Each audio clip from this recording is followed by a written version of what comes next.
समझ नहीं पाता हूं कि जब असेंबलीज के वोट पड़े कि देश का प्रधानमंत्री कौन हो, तो 14 वोट में से वो जो बाद में 19 साल तक इस देश में प्रधानमंत्री रहे, उन्हें तो सिर्फ अपना वोट मिला था, बाकी वोट तो सरदार पटेल को मिले।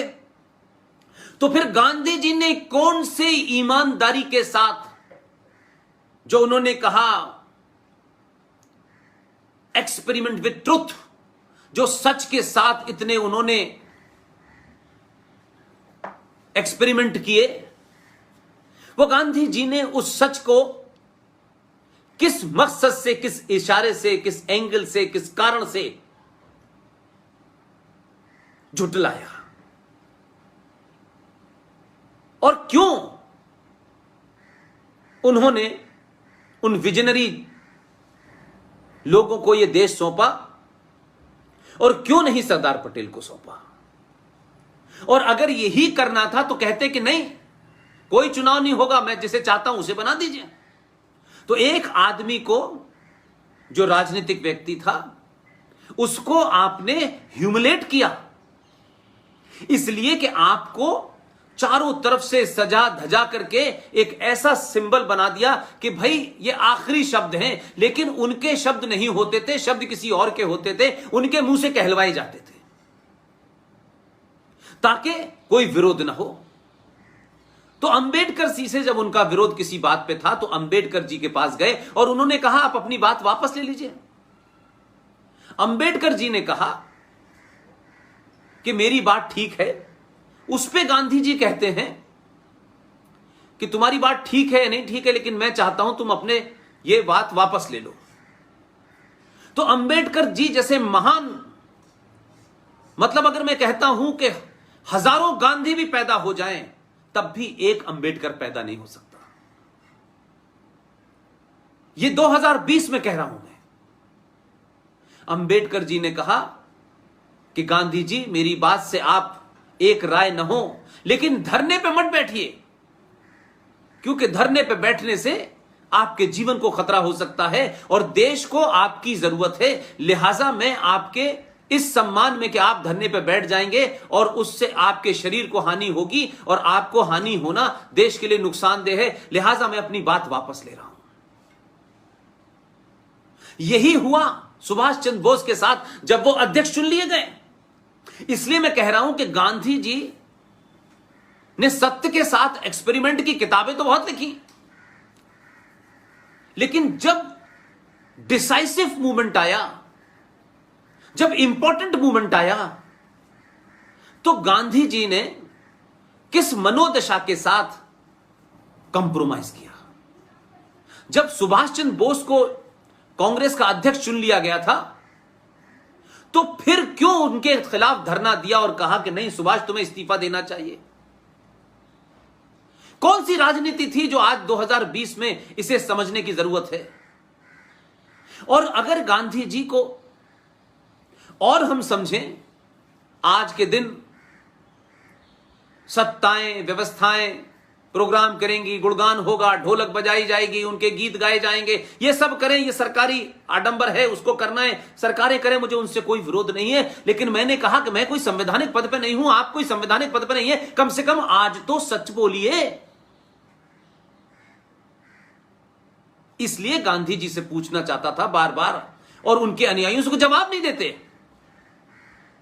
कि भाई गांधी जी ने जब यह कहा था कि भारत का विभाजन मेरी लाश पे होगा, तो गांधी जी का कद तो इतना बड़ा हो गया था ना इस देश में कि जिस तरीके से मार्केटिंग की जाती है उसी मार्केटिंग अंग्रेजों ने की और गांधी जी को भारत में स्थापित किया।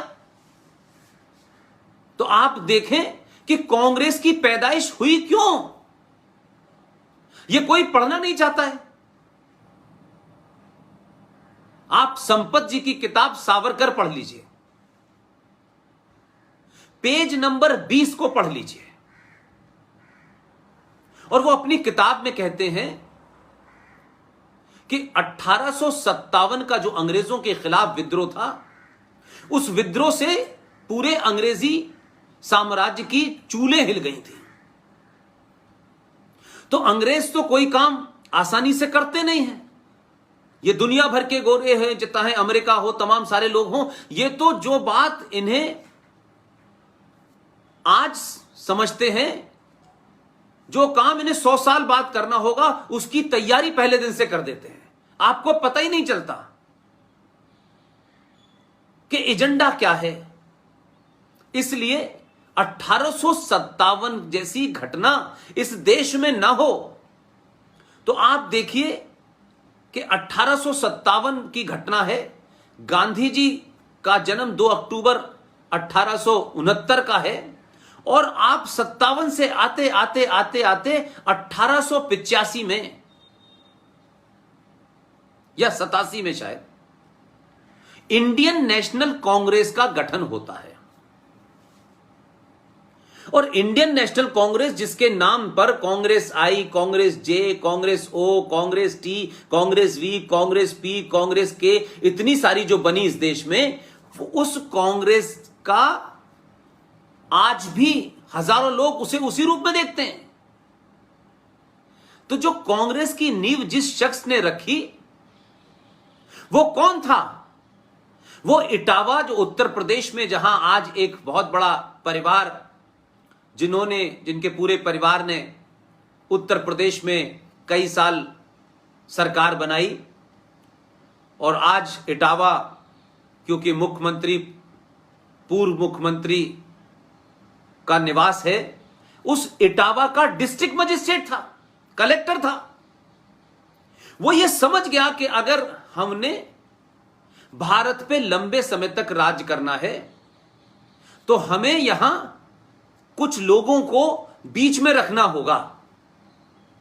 कहीं ऐसा ना हो कि ये उग्रता हमारे हाथ से निकले, और जब सामने कन्फ्रंटेशन हो तो बीच में एक बफर जोन के तौर पर कोई पार्टी, कोई संगठन हो जो उस वायलेंस को, जो उस उग्रता को किसी तरीके से हमारे तक न पहुंचने दे। इसलिए इंडियन नेशनल कांग्रेस का जन्म हुआ, और A.O. ह्यूम साहब उसके अध्यक्ष बने। उसमें एनी बेसेंट भी बनी, उसमें कई अंग्रेज बने, हंटर भी साहब बने, बहुत सारे लोग बने उसमें। तो आपने देखे कि बनी थी कांग्रेस क्यों?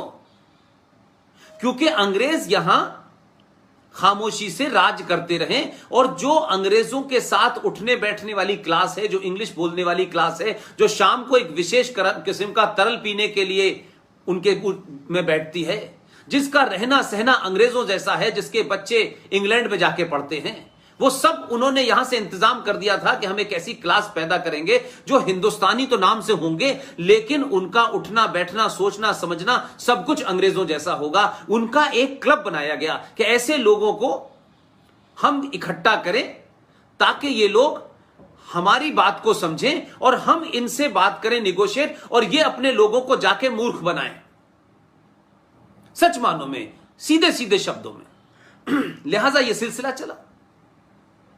तो 47 आया, 47 के बाद की घटनाएं देखें। तो मेरा सवाल यह था कि गांधी जी ने अंबेडकर जी के पास जाकर के तो धरना रख दिया, सुभाष चंद्र बोस के सामने धरना रख दिया, लेकिन गांधी जी ने यह घटना कहीं क्यों नहीं मिलती कि गांधी को जब यह पता चल गया था कि भारत का विभाजन होने वाला है, अगर यह पता चला होगा तभी तो उन्होंने यह कहा कि भारत का विभाजन मेरी लाश पे होगा। तो मुझे बताएं, उनको यह पता भी चल गया था कि कौन करना चाहता है? ऐसा तो नहीं हो सकता कि गांधी जी को पता ना चला हो, गांधी जी बहुत युवावस्था में हो, ऐसा तो हो नहीं सकता। 1940 में 23 मार्च 1940 को लाहौर के अंदर मुस्लिम लीग का अधिवेशन के अंदर यह पास हो गया था, और 1930 में इलाहाबाद के अधिवेशन के अंदर सर मोहम्मद इकबाल, जिन्होंने भारत का राष्ट्रीय गीत लिखा है, उन्होंने पास कर दिया था कि वेस्टर्न बॉर्डर पे भारत के जितने भी मुस्लिम बहुल इलाके हैं उन्हें अलग कर दिया जाए। 1940 में रेजोल्यूशन पास हुआ पाकिस्तान बनने का, और 1947 में पाकिस्तान बन गया। तो मेरा सिर्फ इतना कहना है कि महात्मा गांधी के आज के जन्मदिन पर हम क्यों ना उनको याद करें, और याद करें और उस पर्सपेक्टिव में याद करें कि क्या हमने सीखा। क्या हमने कोई नई बात सीखी या सिर्फ हमने उनकी धुन बजा दी? उनका एक भजन जो झूठा है, जिसमें तोड़ मरोड़ के पेश किया गया है, क्योंकि एक खास किस्म के लोगों को लुभाना था, बताना था, इसलिए हम उसे बजा देंगे, फूल चढ़ा देंगे। शाम को गांधी की मूर्ति पे तमाम सारे लोग होंगे, पूरा दिन चला जाएगा, बड़े बड़े विज्ञापन आ जाएंगे। लेकिन गांधी से सीखा क्या?